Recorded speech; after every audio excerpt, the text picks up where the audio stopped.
Now at 4, the horrific Altadena and Palisades firestorms that took lives and turned entire neighborhoods into charred rubble and ash. We're now learning how officials handled that catastrophe as it unfolded with stunning speed. Good afternoon. This is the KTLA 5 News at 4. I'm Samantha Cortese. And I'm John Fenolio. KTLA has obtained hundreds of pages of revealing correspondence between officials before and during the unprecedented crisis through public records requests, which have not been seen until now. They show chaos, fear, and at times uncertainty. For the first time, we are seeing hundreds of pages of communications from LA's top emergency official, Carol Parks. They show efforts to put out crisis after crisis as they arose. 2 days before the fire started, January 5th, the National Weather Service issued these haunting warnings, which prompted meetings between Los Angeles city officials and now ousted LAFD Chief Kristen Crowley behind the scenes. Mayor Karen Bass arrived in Ghana for a diplomatic trip. January 6th, a plan. Emergency operations increase, and LAFD deploys more resources in anticipation of the increased warnings. The city requests LADWP make sure power outage maps are accurate. They warned of high winds and a rare, potentially dangerous situation for the hours to come. January 7th, the fires erupt. Officials in the city discuss evacuation maps and plans, getting information about the fires as it's happening on KTLA. The whole building right here getting ready to catch on fire. Is that your building up there? Yeah, it's my building. It's an old folks' home. So about 200 people in there. Parks writes, KTLA is reporting an elder care facility in the evac zone. Folks still there needing to get out. Any details on this? An hour later, a public safety official confirms they have a bus full of people to evacuate. 2 more are stuck in traffic. People are ditching their cars here on Palisades Drive and Sunset because they couldn't get down to PCH. Okay, we're going to have to be careful because this fire is moving very quickly. The chaos that day reflected in ongoing chat room messages between emergency service officials. Power outage numbers not updating. Wrong information being tweeted about animal evacuations. As Emergency Management Assistant GM John Brown writes, unprecedented. Moments later, first mention of the soon-to-be deadly Eaton fire. January 8th, the mayor returns. By then, 1,000 structures had been burned and more than 70,000 people were under evacuation order. In the days following, erroneous alerts from the county alert system go out to people across the region, warning of evacuations. Emergency management workers warn of bad actors and a possible error with cell phone carriers. It's an inside look that draws sympathy during a horrible time in our region's history and a time to reflect on what can be done better in the future. Again, there were more than 300 pages to look at this afternoon, and it shows how a team of emergency professionals worked hard and also erred as humans do. So many disasters happened at once. They couldn't get a sign language person to a news conference because of road closures. Someone accidentally sent a boiling water alert to the wrong city. LAFD then asked for all off-duty firefighters to come in and help. So much to clarify. News happened so fast. You can read more on this story as we post it at KTLA.com. Now to the latest in our firestorm recovery. Today is the deadline for LA County property owners to opt in to a free government debris removal program. Residents must file right of entry forms allowing the U.S. Army Corps of Engineers to access their properties. Some 10,000 owners have already done so. Another 1,600 have opted out and are hiring private licensed contractors to clear their lots. Officials say there's a risk for those who choose to do nothing. If you don't take action by April 15th, you alone will be responsible for managing and paying for the debris removal. If you're uncertain of your plans, submit the form anyway. If you ultimately decide to opt out and handle debris removal on your own, that will be your choice. So far, the Army Corps and its contractors have cleared more than 1,800 properties, with hopes of completing all of them by the end of the summer. A woman is dead after a police shooting at the end of a pursuit overnight. Gardena police tried to pull the driver over for speeding about 1 a.m. when she took off. She eventually pulled into the parking lot of a strip mall on West Rosecrans Avenue. Police successfully performed a pit maneuver and boxed her in.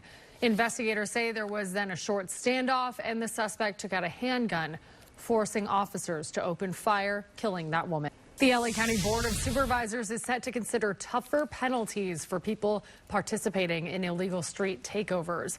Under a new proposal, fines for organizers and spectators would double, and it would also target social media posts promoting the illegal sideshows. KTLA's Rachel Minitoff joins us live from downtown LA with more on the proposed crackdown. Hi, Rachel. We're live in downtown LA. I'm Rachel Minitoff. Sam John, back to you. Wink Martindale, the iconic game show host and radio DJ, whose smooth charm and booming voice helped define American television and radio for decades, has died. Born Winston Conrad Martindale, he launched his broadcasting career as a teenager on local radio. His quick wit and commanding presence soon caught the attention of national producers, and by the 1970s, he had become a household name, hosting hit shows like Tic-Tac-Dough, Gambit, and Debt. Off camera, he was known for his deep love of music. He famously introduced Elvis Presley's That's All Right on the radio in 1954. Martindale passed away at his home in Rancho Mirage, surrounded by family. He was 91 years old. All right, more still to come on the KTLA 5 News at 4. Dodger Stadium officially joins the list for venues of the 2028 Olympics. Details on the new updates for the upcoming Summer Games. Plus, Gene Kang's here with the forecast. Hi, Samantha and John. You know, look at this beautiful shot outside. This is downtown LA. Here comes the sun. You're going to say that, especially with all of the drizzle and the precipitation and those clouds that have been lingering around. We're going to talk about a slow down and a warm up by this Easter weekend. I'm David Lazarus. At some point, our trade war with China will subside. But for American businesses, regaining the trust of Chinese consumers will be an uphill climb. All details after this.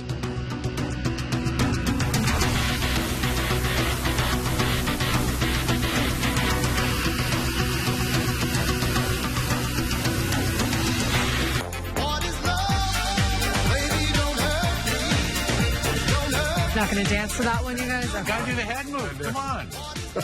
It is time for Consumer Confidential with David Lazarus. That's right. Laz is here in studio again with us today. And today we are talking about U.S. brands in China are now being affected by the ongoing trade tensions between the two countries. Laz, it's a lot of stuff. It is a lot of stuff. And this is an example of gaming it forward of what's going to happen next. Because at some point, the U.S. and China will come to terms and will step off of the ledge of their trade war and resume normal trade relations. But for American businesses that are having a toehold in the Chinese market or have worked hard to get there, bouncing back from something like this is going to be really, really hard. Among the various responses that Beijing has had to the 145% tariff placed on Chinese goods has been to tell Chinese consumers that this is a matter of national honor and they need to step up and favor domestic brands. In fact, many Chinese companies are now banding together to make the case to Chinese consumers that foreign brands, specifically American brands, have no place either in their hearts or on store shelves. For example, one Chinese supermarket chain has called on other Chinese companies to elbow American brands aside. It said, quote, "Let's gather the starlight of made in China into a galaxy that illuminates the domestic market," which obviously sounds less gooey in the original Cantonese. Now, this is obviously bad news for brands like Nike and Starbucks, which have invested heavily to get into China and are now finding that domestic brands, which have improved a lot in quality, even for the coffee brands, are now pushing them aside. And once you lose customers to a domestic brand, it's very hard for an import to win those people back. And that's what American businesses are now facing, is this loss of trust that is now developing, not just in China, but Canada and elsewhere. And the problem that consumers, once they decide you're not for them, then you're not for them. And what this really shows us in the long run is that trade wars can be bruising for governments, but for businesses, they can get caught in the crossfire and they can end up severely wounded. And it's not just some of these prominent brands like Levi's, Nike. I mean, we're talking about, of course, all the consumer electronics, smartphones, semiconductor, stuff like that. But another huge export, U.S. export, soybeans, corn, pork, stuff like that. China buys a lot of that stuff, and those industries stand to lose. Oh, yeah, the commodities that you're talking about are very important, especially for American farmers, because one of their major markets is China. So already the Trump administration is talking about giving subsidies to American farmers who get slammed by the tariffs that will prevent them selling their goods in the Chinese market. In the case of commodities, like, say, soybeans, at some point the Chinese will find other countries that can provide these things. Right now, America is a major producer of these things, but that's going to be hard to win back as well. But I think the real thing here is going to be the companies that are producing stuff, things you can buy on the shelf. That's going to be the real issue, because the Chinese have gotten very good at making their own versions. Sure. And we were talking in the break about how now the factories are kind of hoping, hey, buy your knockoff goods directly from us. Yeah. Don't even bother with the store or maybe certain streets in certain cities. That's a tricky business, and also when you buy directly from, say, a Chinese factory, you know, it's going to be difficult, and that factory might not be able to stand behind it like, say, an Amazon can, but that's clearly a threat. All right, now I know you are cool enough to get invited to spring break with your son. Naturally. Is this a trend that you've started? It is not, but it is a trend, in fact, and I know this because the Wall Street Journal has put its fingers on it, and so clearly it's a thing. Now, look, for many parents, letting teens find their way in the world can be very, very difficult, especially when it comes to high school seniors going off on spring break in search of sun and sex and drinking and drugs. Or so I've heard.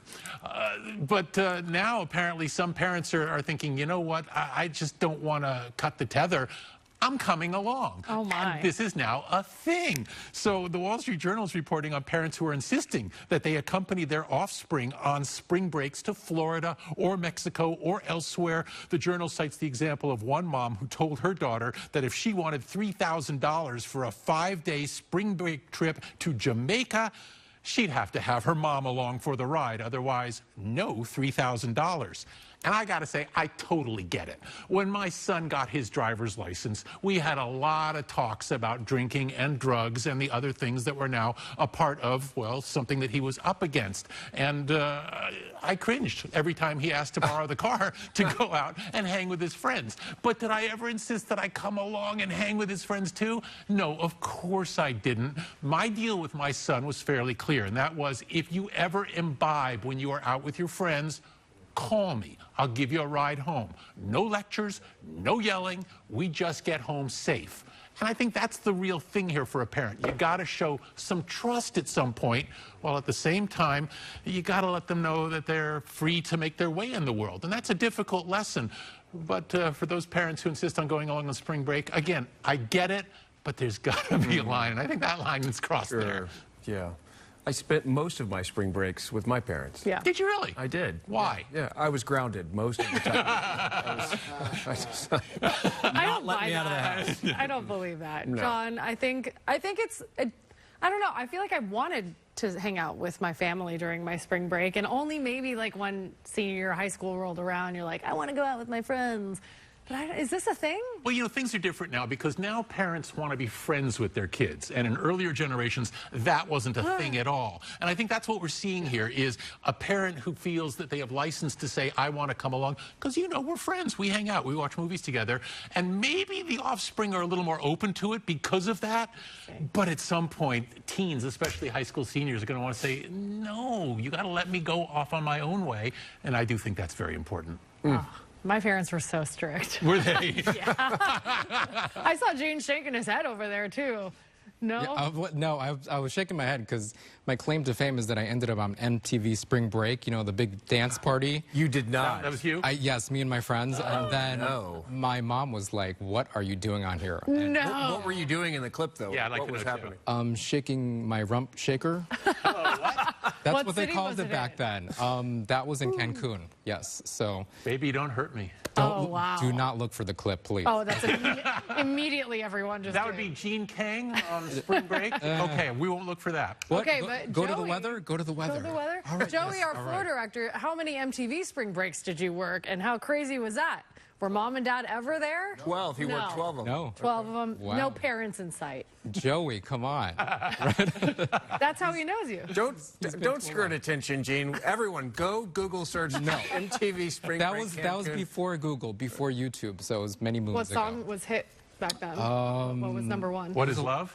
Gosh, no, not that far back. But it was a lot of booty shaking. That's all I remember. So, yeah, we'll look up the songs later on. All right, let's get to your weather. Folks at home are like, what are you guys talking about here? Okay, we're going to take a look outside. This would be perfect for spring break. This is actually local. This is Long Beach. Yeah, hopefully enjoying those rays. If hitting the gym isn't your thing, but you need to be active, a new study finds doing everyday chores with a bit more energy might just do the trick. That includes house cleaning and gardening at a more vigorous pace. Also, walking faster to catch the bus and taking the stairs instead of the elevator. The study involved 20,000 adults that did not exercise routinely. Researchers say those that exerted themselves during their daily routine, even for just 5 minutes, were 50% less likely to die from heart attack or stroke. The study was done at the University of Sydney.